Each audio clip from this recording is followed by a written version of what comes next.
Hello, everybody. This is Tamara Griffin from the Knitting Lab, and I'm here today to show you a demonstration on how to seam together the lovely motifs for our crochet motif tote bag, our market tote. And what I have here is a segment of squares that are going to be sewn together.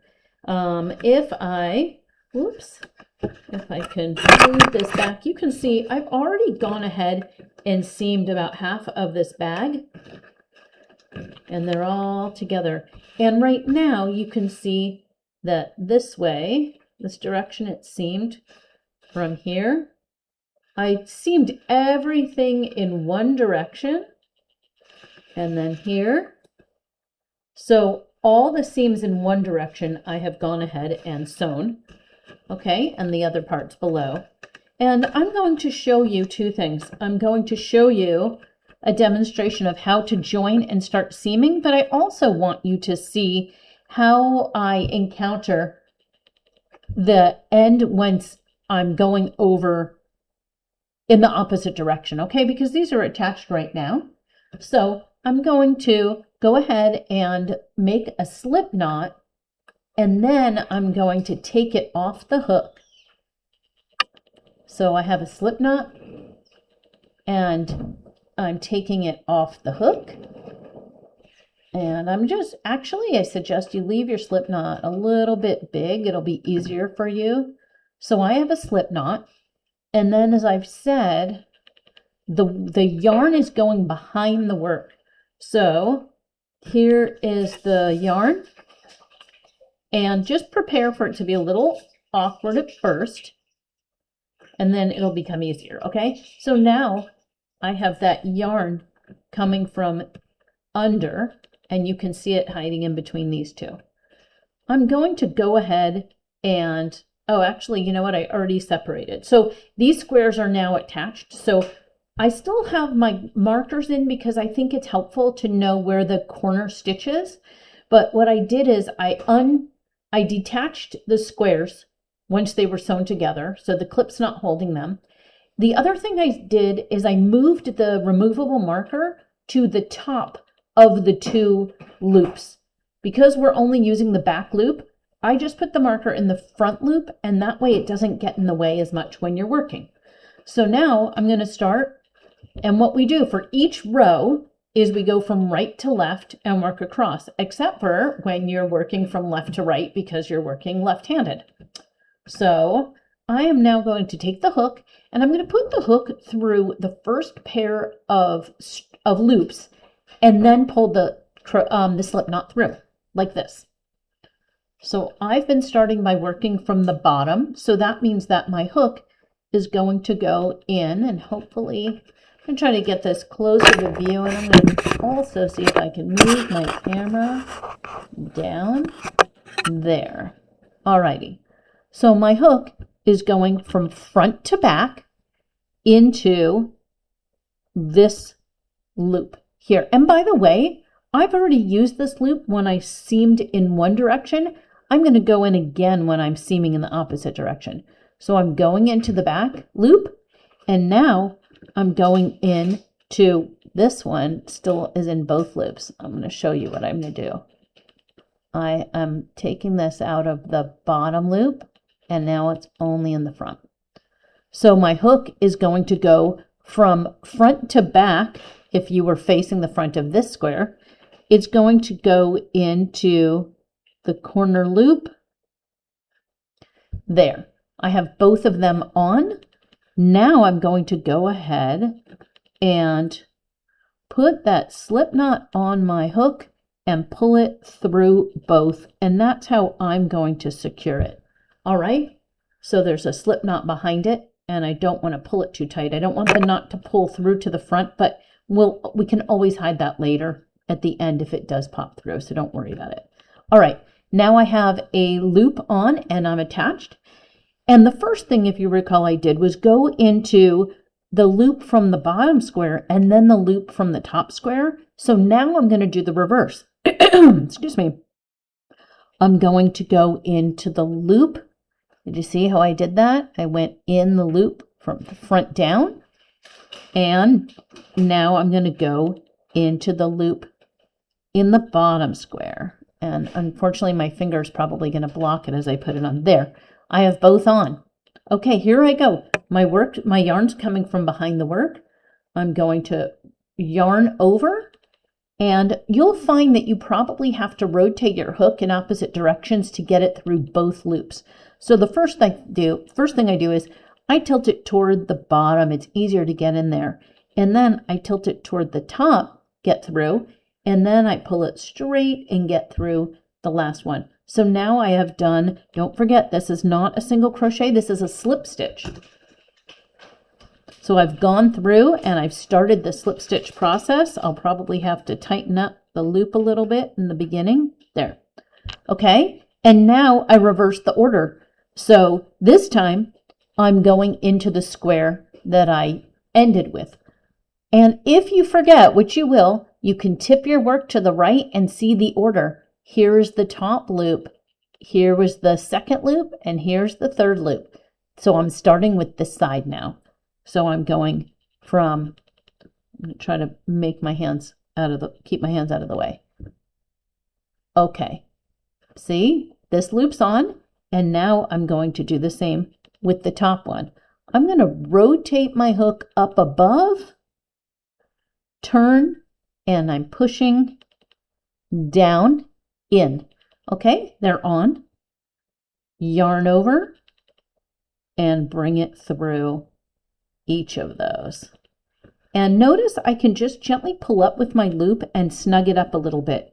Beware, my tight crocheters. You do not want to do this too tight. You don't want it to pucker. You want it nice and smooth, like this seam. Okay? So now I'm going to do it again. This time I start with the top loop. So I go in, I say the top loop, but you have to know these are always the loops that are touching each other, always the inside loops. So the top square, I go in and get that strand on, and now I scoot down and I find I rotate the hook, they're both on. Yarn over, pull through. And when I get it through the third one, I could, again, just gently snug it up a little bit to close that top loop on top. What we want is our seam to just match the tension of the fabric so it doesn't look too loose or too tight, okay? I'm going to keep going all the way across, and let's see if I can just keep going to where I get to the join so you can see how I handle that. So I'm going to just be quiet and get more work done here.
All right, I'm about halfway through the square. No, I'm not. I'm about a third of the way through the square. Let me give myself some more yarn.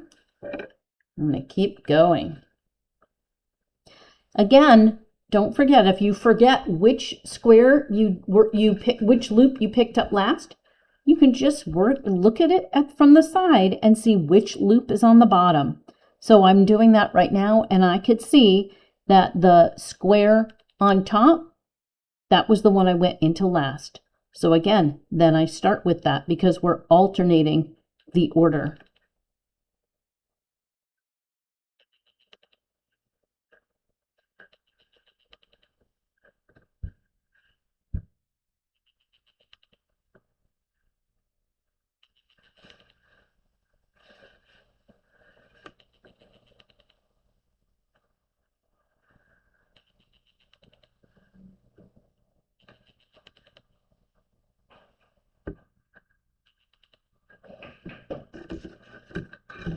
it can be awkward because you have a lot of squares together.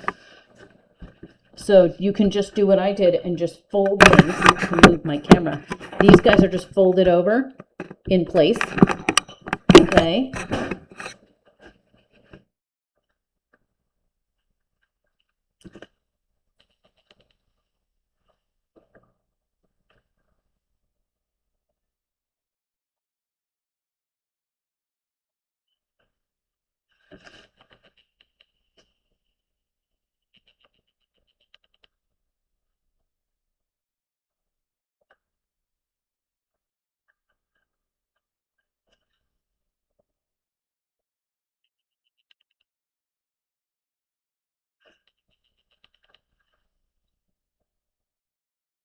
Oops.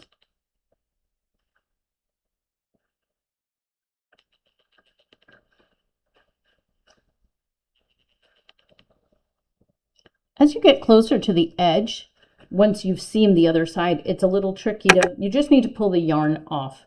I mean the yarn, you just need to give yourself slack because you won't have this opening here.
So you can see I'm getting close here, and what I'm going to do is take my hand and put it behind this so I can manipulate from the back to help me get in to that square there.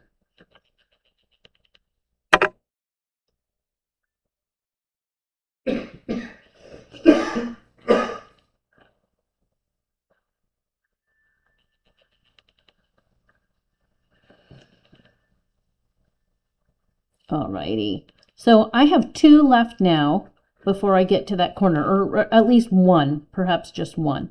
I'm going to now take my slack out of the way.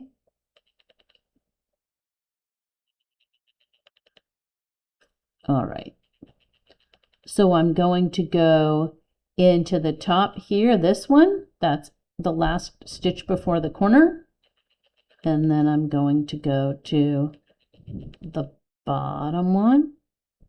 There, they're still there. Wrap it. There. And now I'm at the corner.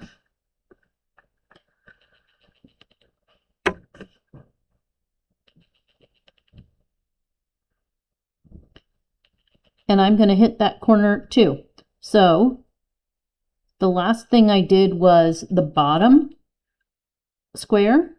So I'm going into the strand that's up. There it is. And I'm going into the top one.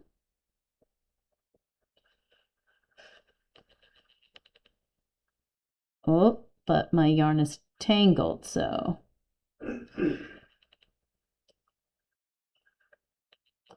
Well, the great thing is you're going to be able to fast forward to all of this until I get to this part. So let's see, I'm going to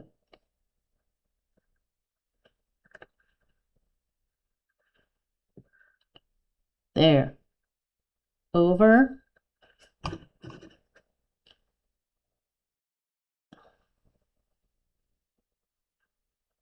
through. Okay. And now what I want you to see is I'm at that join point. And what I'm going to do is I'm going to just go right over it. So the last stitch I did ended with the top square. And so I am starting in the corner of this next square. I'm going to go right over and I'm going in. I can see that because I've already used that from the other side. I'm going in that one and I'm going in the bottom. And I'm going to yarn over. And it's going to cross over. And I'm going to just keep going.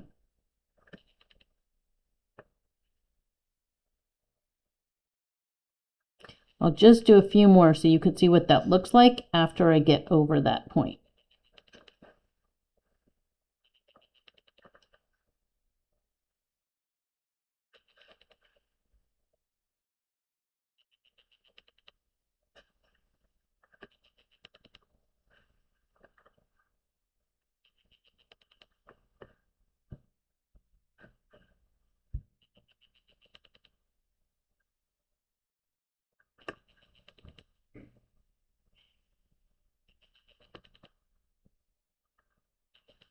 Okay, I'm not going to make you suffer through me going through the whole rest of the square, but I'm going to give myself a real long loop so I can move this.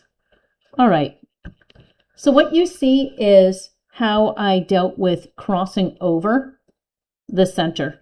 I just went over the top. Now I did attach each corner both ways. You don't have to do that. Once you've gone one way, you could choose to skip the corners and just go to the next one. What I really need you to do is use your eyeball and see what works best for you. You could see even though these have been blocked now, there's a little bit of wonkiness, but this will straighten up and I will be spraying it, dampening it once it's all together as well and letting it dry. But you can see, here we are where we joined at the very end. My slip knot is tucked behind the work. We went all the way across. I got to the corner, and after doing these corners, I just went from here across and joined these corners. And wherever I left off, if this was the last square I worked on, then I started with that side, the bottom square on this side. Okay? So we just keep going from top to bottom to top, top to bottom, as far as which loop we pick up first. That's it. When I get to the end here, I'm going to get to the very end. I'm going to have the last loop on my hook. I'm going to cut the yarn over and bring it through and then gently pull on it to fasten it. And that's how I'll fasten the end of this. And that brings us to the last step, which is we'll be doing the end squares. And I'll do another video for that as well. All right. Happy crocheting. Bye-bye.